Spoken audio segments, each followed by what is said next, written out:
და ჩვენ ისევ დაუბრუნდებით პრეზიდენტის ადმინისტრაციას, სადაც ცოტა ხნის წინ დასრულდა ქვეყნის პირველი პირისა და პარლამენტის თავმჯდომარის შეხვედრა. ჩვენ ავლაბრის რეზიდენციას პირდაპირ ეთერში ვთავთ. ყველანი შეშფოთებული ვართ ძალიან, მე პირად უკიდურესად შეშფოთებული ვარ იმით, რაც მოხდა და საზოგადოებაც ალბათ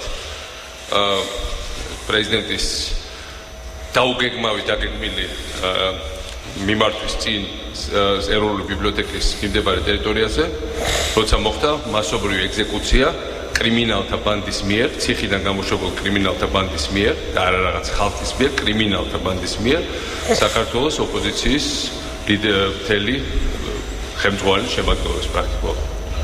მაგრამ მე ვფიქრობ, რომ ჩვენ ყველანი დაინტერესებული ვართ, რომ ეს აღარ განმეორდეს, ჩვენ დაინტერესებული ვართ, რომ ამ ყველაფერმა დისკუსიამ გადაინაცვლოს პარლამენტის კედლებში და არა ქუჩებში ჩხუბიდან და მით უმეტეს პოლიტიკურ თემაზე ჩხუბიდან ბევრად უფრო ფართო მასშტაბიან კატასტროფულ მოვლენებამდე ნახევარი ნაბიჯია და აღარასდროს ჩვენ არ უნდა მივიდეთ იმ ზღვარზე, სადაც საქართველოს 90-იან წლებში ეს იყო ჩვენი მოსაზრება.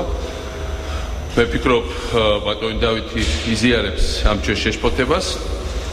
სწორედ ამიტომ დღეს ჩვენ გქონდა ვრცელი საუბარი. მე ვერ ვიტყვი, რომ ყველაფერზე ჩამოყალიბდით და შევთანხმდით, ის მათ აქვს თავი პოზიციები, ჩვენი მე ვფიქრობ გაგრძელდება დისკუსია. თავარია რომ შევთანხმდით, რომ ასეთ თემები უნდა გაგრძელდეს დიალოგის გზით და არა იმ გზებით, რომელიც როგორც აქამდე მიმდინარეობდა. მე იმედი მაქვს, რომ სწორედ ეს იქნება განვითარება მოვლენების, ჩვენ რა თქმა უნდა დიდი განხილვა გვექნება ასევე საპარლამენტო უმცირესობის შიგნით, მათ ეკრებათ განხილვა უმრავლესობის შიგნით და პრემიერ-მინისტრთან და უახლოეს დღეებში ალბათ შემდგომი საუბარი გაგრძელდება. მოგესალმებით, დღევანდელი შეხვედრა იყო საქმიანი. ჩვენ ცხადე არ გვისაუბრია იმაზე, რაზეც ბატონმა პრეზიდენტმა დასაწყისში ისაუბრა და ცხადე ამ თემაზე ჩვენ არ ვთანხმდებით და ვერ შევთანხმდებით. მე დარწმუნებული ვარ, რომ იმ აქტს, რომელსაც მე ხელი მოვაწერე, იმ აქტით თავისუფლება მიიღო პოლიტიკურმა დევნილებმა სწორედ. საჯარო ბიბლიოთეკასთან კრიმინალთა ბრბო არ დამინახავს მე. იქ იყო შეკრებილი ხალხი, რომელიც პროტესტს გამოხატავდა, ამასობაში ამ პროტესტის გამოხატვისას მათ დაუშვეს კანონის დარღვევა და ამაზე ჩვენ განვაცხადეთ თავის დროზე და ყველა კანონდარღვევები უნდა დაისაჯოს. რაზეც ვთანხმდებით არის ის, რომ მსგავსი მოვლენები არავითარ შემთხვევაში არ წარადგება ქვეყანას, ვისი მიზეზითაც არ უნდა იყოს იგი დაგეგმილი, პროვოცირებული, ინიცირებული თუ ყურადღება ვერ მიქცეული ბოლომდე. ამიტომ სწორია პოლიტიკური პროცესის სწორედ პარლამენტში გადატანა ყველა საკითხის, მათ შორის ამ თემებზე დისკუსიების თაობაზეც. რაც შეეხება განსახილველ თემებს, ჩვენ გავიარეთ ყველა საკითხი. როგორც უკვე ითქვა, შეთანხმებამდე ჯერს არ ვართ მისული, თუმცა მე პირადად რჩება შთაბეჭდილება, რომ უპერსპექტივო არ არის ეს დიალოგი და ეს არ არის მხოლოდ გარკვეული პიარ აქციები, არც ჩვენი მხრიდან, არც პრეზიდენტის მხრიდან და არც ორივეს მხრიდან. სურვილი იმისა, რომ დარეგულირდეს ვითარება და მოვძებნოთ გამოსავალი, კონსტიტუციური გამოსავალი, მთელი რიგი მნიშვნელოვანი საკითხების თაობაზე, ეს არის ორივე მხრიდან გააზრებული და გაცნობიერებული. ამასობაში ჩვენ კოალიცია ქართული ოცნება კიდევ ერთხელ ვიმეორებთ და ეს მოვახსენეთ ბატონ პრეზიდენტსაც, რომ იმ კონკრეტულ საკითხზე შეთანხმება პრეზიდენტის უფლებამოსილება მთავრობის ფორმირების ნაწილში, ეს არის სწორედ გასაღები ყველა სხვა საკითხზე შეთანხმების გადაწყვეტილების მიღებისა.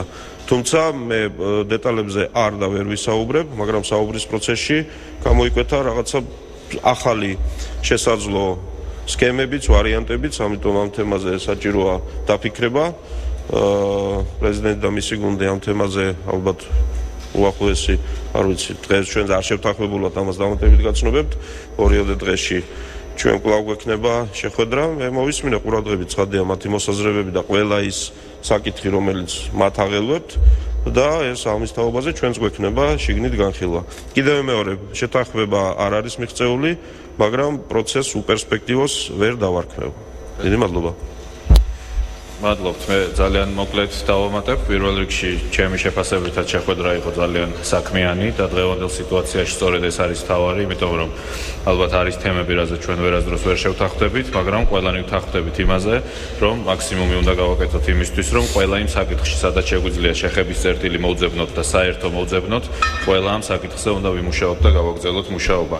ბატონმა დავითმა აღნიშნა ის თემები, რომელიც მნიშვნელოვანია საპარლამენტო უმრავლესობისთვის, მე გამოვყოფდი იმას, რაც მნიშვნელოვანია საპარლამენტო უმცირესობისთვის, ჩვენთვის ძალიან მნიშვნელოვანია, რომ განხილვების პროცესი გაგრძელდეს ოპოზიციის მონაწილეობით და საკონსტიტუციო ცვლილება ამ ქვეყანაში არ იქნეს, არც ერთი საკონსტიტუციო ცვლილება ამ ქვეყანაში არ იქნეს მიღებული პარლამენტის წევრებზე ზეწოლის, მათი დაშინების და ხელის გადაგრეხის გზით, არამედ ნებისმიერი ცვლილება მიღებული იქნეს ოპოზიციის ნორმალური მონაწილეობით. ჩვენ მზად ვართ ნორმალური მონაწილეობისთვის, ჩვენ მზად ვართ დისკუსიისთვის და სწორედ ამიტომ მიგვაჩნია, რომ ძალიან მნიშვნელოვანია ისეთი მექანიზმის შემოღება, რომელიც დაიცავს ოპოზიციას და ოპოზიციურ დეპუტატებს ზეწოლისგან. ჩვენთვის ძალიან მნიშვნელოვანია საკითხები, რომელიც უკავშირდება პარლამენტის ქუთაისში ფუნქციონირებას, საკითხები, რომელიც უკავშირდება ნებისმიერ შესაძლო მომავალ საკონსტიტუციო ცვლილებებს, მაგალითად პრეზიდენტის არჩევის წესს და რამდენიმე სხვა საკითხს და ეს არის ყველაფერი ის თემები, რაზეც დღეს იყო საუბარი და რაზეც ეს საუბარი გაგრძელდება, ამიტომ ალბათ არც უნდა ყოფილიყო მოლოდინი, რომ ერთსაათიან შეხვედრაზე ყველაფერი გადაწყდებოდა. ჩემი შეფასებით იყო ნამდვილად საქმიანი და კარგი შეხვედრა და მთავარია, რომ პროცესი გრძელდება. დიდი მადლობა. მოკლედ ხალხისთვის რო იყოს გასაგები და რომ შევაჯამოთ. ერთ საკითხი, რომელიც ისმება მთავრობის და საპარლამენტო უმრავლესობის მხრიდან, ეს არის პრეზიდენტის უფლებამოსილება ვადაზე ადრე დაითხოვოს მთავრობა. არა, შექმნას ერთპიროვნად მთავრობა. ის უფლებამოსილება, რომელიც არის კონსტიტუციაში. საკითხი, რომელსაც სვავს საპარლამენტო უმცირესობა და რომელიც მე ძალიან მაგალობს, ეს არის რომ ქუთაისში დადარჩეს პარლამენტი, როგორც რეგიონალიზაციის მნიშვნელოვანი საკითხი. მეორე რომ საქართველოს საგარეოპოლიტიკური ორიენტაცია და კონსტიტუციურად იქნას დაფიქსირებული, რომ ვერავინ ვერ შეგვათრიოს ვერანაირ ოსტსაბჭოთა გაერთიანებაში და ჩამოგაშოროს ევროპას და ევროატლანტიკურ კურსს და მესამე საკითხი ეს ეხება ბუნებრივია, რომ პრეზიდენტი უნდა არჩეული იყოს პირდაპირ წესი და დაცვის მექანიზმი უნდა შეიქმნას, რომ ეს ვინმე მომავალში არ შეცვალოს და არ გაუქმდეს დაგეგმილი საპრეზიდენტო არჩევნები, ასეთ ცვლილება არ არის შემოტანილი, აქვე მინდა ვთქვა, თუმცა გაიჟღერა საშუალო წინადადება, რომ ეს შეიძლება შემოიტანო. ოქტომბრამდე დიდი დროა, ამის ვადა პარლამენტს აქვს და ამიტომ ამისგან თავის დასაზღვევად ჩვენ გვაღელვებთ ეს საკითხები ქვეყნის ძელვადიან განვითარებისთვის. უმცირესობას აქვს და უბრალოდ მთავრობას აქვს პრობლემა, რომ შემდეგ რამდენიმე თვეში რა მოხდება, ჩვენ მზად ვართ, რომ ეს საკითხები მოხსნათ, მაგრამ ჩვენ გვაინტერესებს შემდეგ მრავალი წელი რა მოხდება. ჩემთვის მნიშვნელოვანია, რომ პარლამენტი დარჩეს ქუთაისში 10 წლეულების განმავლობაში და 100 წლეულებისაც ალბათ. ჩვენთვის მნიშვნელოვანია, რომ საქართველოს შევიდეს როგორც იქნება ევროპაში. მე დარწმუნებული ვარ, რომ უმრავლესობის ბევრი წევრისთვისაც ამ საკითხებზე ნაფიქრი აქვთ, მაგრამ სადღაც შეჯერება უნდა მოხდეს ამ პოზიციებში. არ ამგონია, რომ ეს ამდენად მიუღებელი იყოს ორივე მხრიდან. აი ეს არის ეს საკითხები, რომელზეც ჩვენ მსჯელობთ. ბუნებრივია, არის ბევრი სხვა მიმდინარე საკითხი, დიდი ნებათაღელვა არის ამ ბოლო დღეებში, სხვადასხვა განცხადებები კეთდება, ჩვენ ახლა ამაზე ეს არ გაგვიხილია, იმიტომ ჩვენ ვფიქრობდით, ვცდილობდით, რომ საქმეზე ყოფილიყავით კონცენტრირებული და ამ ხრივ სამუშაო ნამდვილად უფრო საქმიანი იყო ყოველგვარი ზედმეტი რიტორის გარშე. გთხოვთ.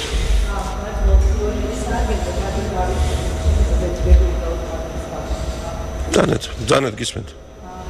პეტერის სააგენტო, ბატონ დავით, ბატონმა პრეზიდენტმა უთქვა განაცხადა, რომ მზად არის გამოვიდეს პარლამენტში თავისი ყოველწლიური გამოსვლით, რაც ვერ მოხერხდა პარასკევს. თუ მზად ხართ და თუ არის მზად პარლამენტი, რომ მოისმინოს პრეზიდენტის გამოსვლა და შემდეგში თქვენ როგორც მივხვდი გააგრძელებთ ამ დიალოგს, ისევ მხოლოდ თქვენ მიიღებთ მონაწილეობას თუ პრემიერ-მინისტრიც მიიღებს მონაწილეობას ამ შეხვედრებში, ესე ვთქვათ, მაგალითად.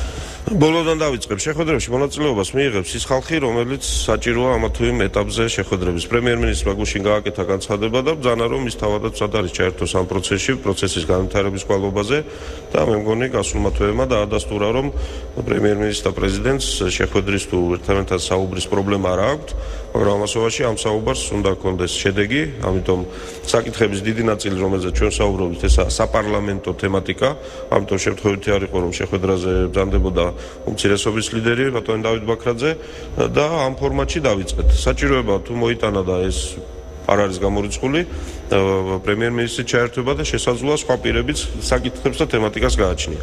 პარლამენტში მოსვლას რაც შეეხება ჩვენს გადაწყვეტილებაში ძალიან მკაფიოდ ვთქვით, რომ პარლამენტს უარი არ უთქვამს პრეზიდენტის მოსმენაზე, პარლამენტმა გადადო პრეზიდენტის მოსმენა. ეხლა დეტალებში აღარ ჩავალ, ვისაც აინტერესებდა მე მგონი კონსტიტუციური ჩანაწერის კარგად ვიცით, რეგლამენტიც, პრაქტიკაც ქვეყნის ასეთი გამოსვლები შემდგარა მარტის ბოლოსაც წინა წლებში. ჩვენ გვინდა რომ ეს გამოსვლა იყოს საქმიანი და ჩვენც შევძლოთ საქმეზე საუბარი. ამიტომ ამ ყველა იმ თემაზე, რომელზეც დღეს აქ ჩვენ ვისაუბრებთ, პროგრესის კვალობაზე, რა თქმა უნდა, პარლამენტი მზად იქნება მოусმინოს პრეზიდენტს, მოისმინოს მისი აზრები და თავისი აზრებიც მოახსენოს.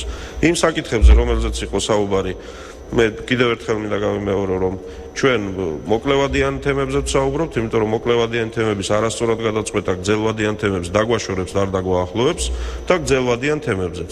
ის საკითხები, რაც აქ იქნა დასმული, მათი დიდი უმრავლესობა არ არის მოუგვარებელი. მე შემიძლია განვაცხადო, მაგრამ უნდა შევჯერდეთ, შევთანხმდეთ ფორმაზე, გარანტიებზე, თანმიმდევრობაზე და ბევრ სხვა ისეთ საკითხზე, რომელიც ორივე მხარისთვის იქნება მისაღები.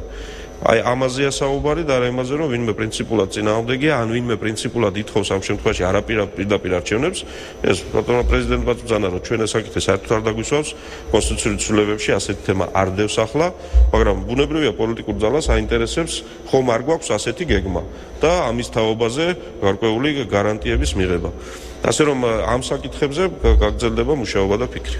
მე მინდა უბრალოდ განმარტო ჯერ ერთი აქ ჩემი პოზიცია რა არის. საფრანგეთის კონსტიტუციით, რომელიც ძალიან გავშვებ კონსტიტუციურ მოდელს, პრეზიდენტი და პრემიერ-მინისტრი ვალდებული არიან პრემიერ-მინისტრი კვირაში ერთხელ მოვიდეს პრეზიდენტი.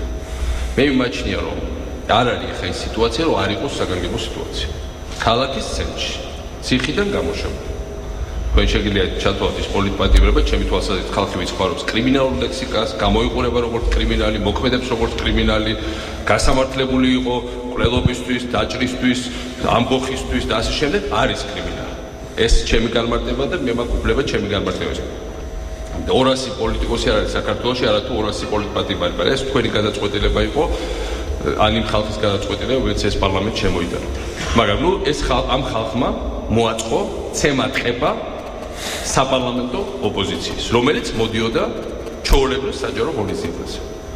დღეს მე მოვისმინე განმარტებები თავრობის მხრიდან, რომ თურმე სახელმწიფო დაცვის სამსახურს უნდა განახორციელოს დაცვა. სოფლიოს ერთი ქვეყანა მაჩვენეთ, სადაც სახელმწიფო დაცვის სამსახური ქუჩაში ამყარებს. ერთი ქვეყანა მაჩვენოთ.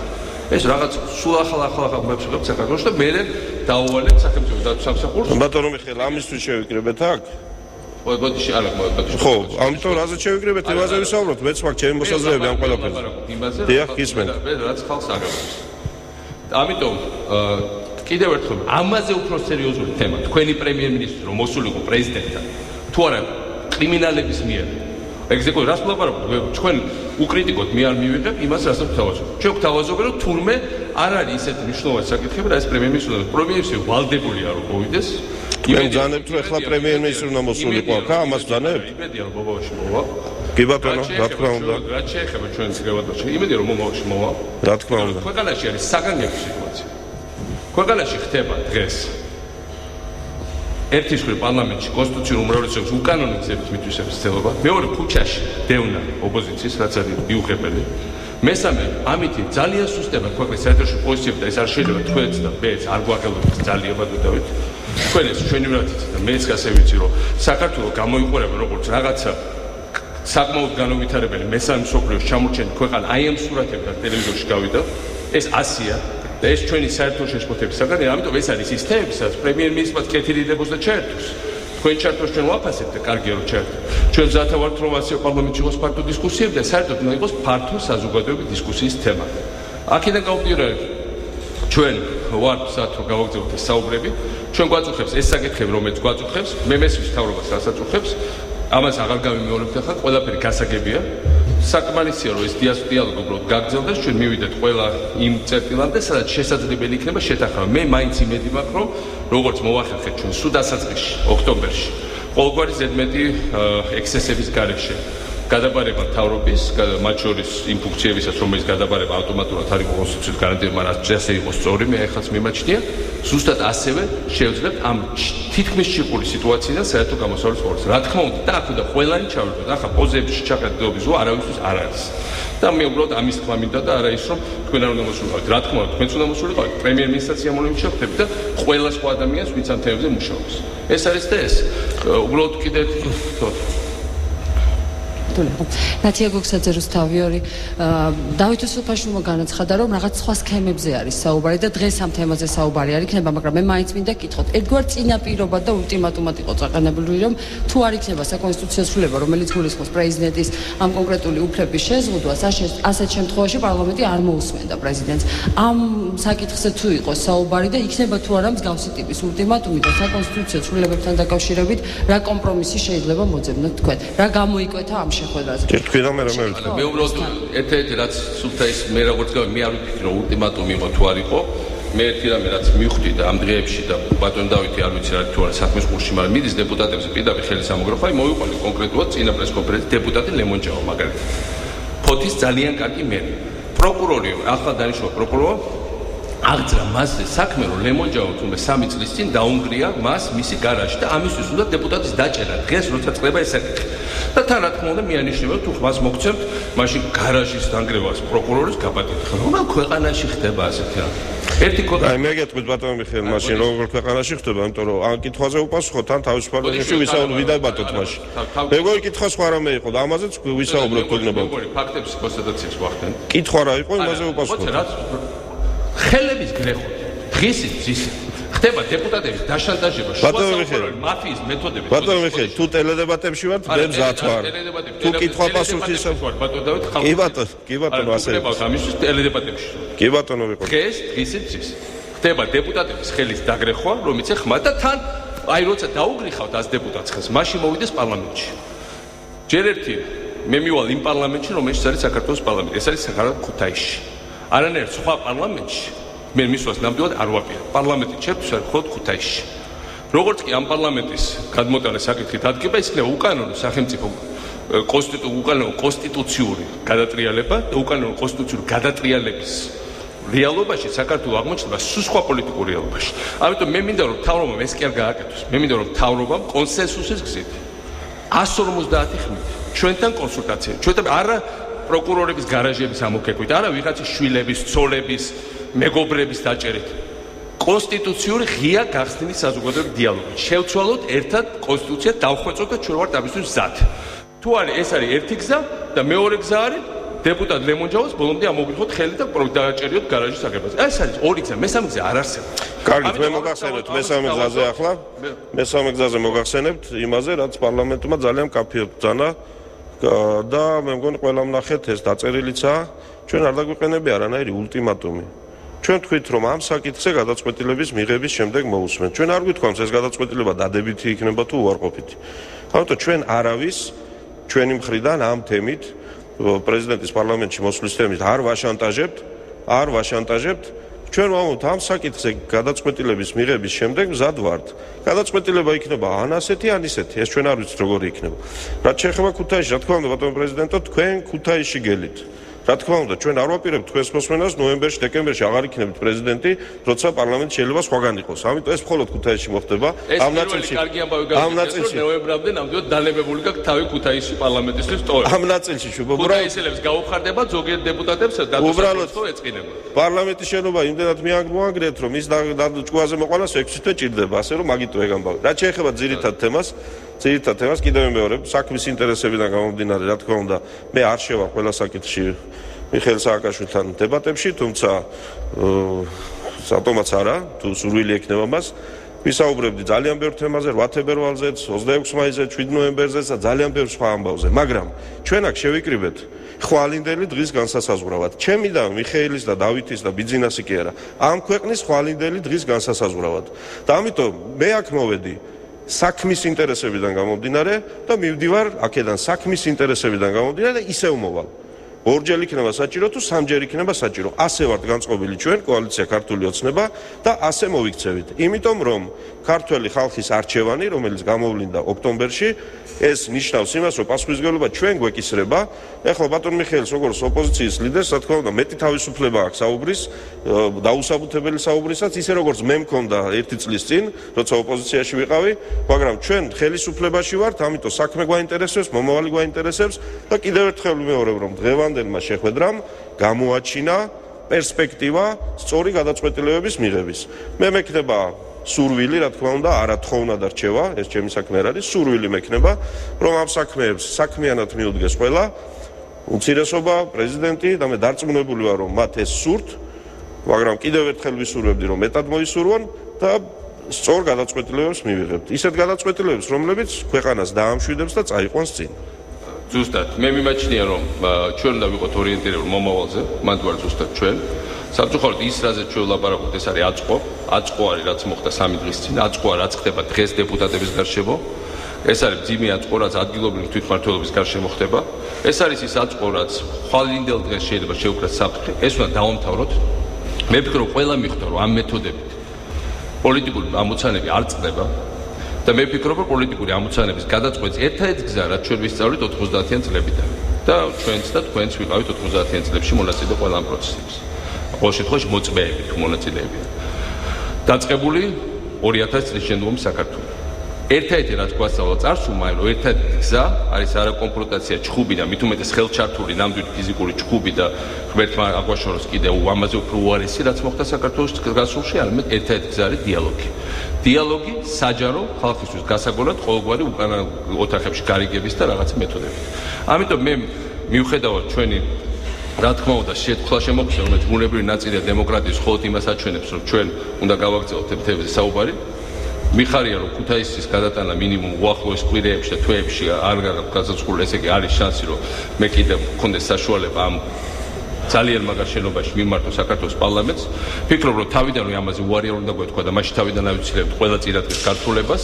მე ვფიქრობ, რომ პარლამენტში მიმართვით თქვენი წევრები ბევრად უფრო კმაყოფილები იქნებოდნენ ვიდრე იმით რაც ვიხილეთ, იმიტომ რომ ის იყო საშუალება პარლამენტარებისთვის, რომ ჩემთვის მოეწყოთ თუნდაც ყველა იმ საკითხის გარჩევა, რომელსაც თქვენ ამბობთ. ნუ ეს შანსი ერთჯერ გაშვებული იქნა, მე მეორეთაც, მესამედაც, როცა იქნება ამის შესაძლებლობა, მზათა ვართ ყოველთვის ეს შანსი გამოვიყენო და გამოვაყენებიო პარლამენტს. პარლამენტს აქვს ბევრი კრიტიკული შენიშვნა და მე არა ვარ მხოლოდ ოპოზიციის ლიდერი, მე რა თქმა უნდა პირველ რიგში ვარ საქართველოს პრეზიდენტი. ოპოზიციას ყავს ბევრი სხვა ლიდერი საქართველოში. ჩემთვის მნიშვნელოვანია, რომ პოლიტიკური სისტემა შევინარჩუნოთ. ქუთაისის პარლამენტში ყოფნა ეს არ არის ოპოზიციური საკითხი, ეს არის საქართველოს ეროვნული საკითხი. პირდაპირ არჩევნები დემოკრატიის შენარჩუნება, ეს არ არის ოპოზიციის საკითხი, ეს არის საქართველოს ეროვნული საკითხი, თქვენს გაგავდობთ, ჩვენ გავგავდოთ. წესრიგი ქუჩებში, ეს არის საერთო ეროვნული საკითხი. უცხოური პოლიტიკა, საგარეო პოლიტიკა, ეს არის საერთო ეროვნული საკითხი. ამიტომ ამ საკითხებს ჩვენ უნდა დავჯერდეთ და გავაგრძელოთ დისკუსია. დღევანდელი საუბარი სწორედ ეს იყო. ჩვენ დახულ უკანაებს მიღება ბევრად ნაკლებს კამათო, მაგრამ ჟურნალისტებს რო ხედავთ, რა თქმა უნდა, გვინდება პოზიციების დაცვა, მაგრამ ყველა შემთხვევაში მე ვფიქრობ, ეს არის პროდუქტიული, ღია და გაგშერებული დახული დისკუსია. ასე რომ კიდევ ერთხელ კი ბატონო პრეზიდენტი დღეს მასპინძელი, ამიტომ ბოლო სიტყვა მას ეკუთვნის, პარლამენტში რომ მობრძანდება, მაშინ მე ვისაუბრებ ცოტა მეც. დიდი მადლობა. ეს იყო პირდაპირ ჩართვა პრეზიდენტის ადმინისტრაციიდან, როგორც მოისმინეთ, საკონსტიტუციო ცვლილებებზე მხარეებს შორის ჯერ შეთანხმება არ არსებობს, თუმცა როგორც დავით უსუფაშვილი განმარტავს, პროცესი მისი აზრით არ არის უპერსპექტივო. მიხეილ სააკაშვილის განმარტებით ის პოზიციები, რომლებიც მხარეებმა დღეს დააფიქსირეს საკონსტიტუციო ცვლილებასთან დაკავშირებით, საკუთარ გუნდში იქნება განხილული როგორც უმრავლესობის, ასევე უმცირესობის მხრიდან და ამის შემდეგ იქნება გადაწყვეტილება გამოცხადებული. სავარაუდოდ ეს მოხდება უახლოეს პერიოდში. ამავე დროს მიხეილ სააკაშვილმა იმედი გამოთქვა, რომ ამ პროცესში მალე ჩაერთვება თავად პრემიერ-მინისტრიც.